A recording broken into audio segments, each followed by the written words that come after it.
The Protart EAC rod can be fixed to the mast by a mast adapter.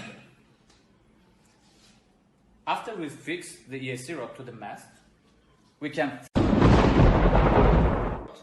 by the EAC rod adapter.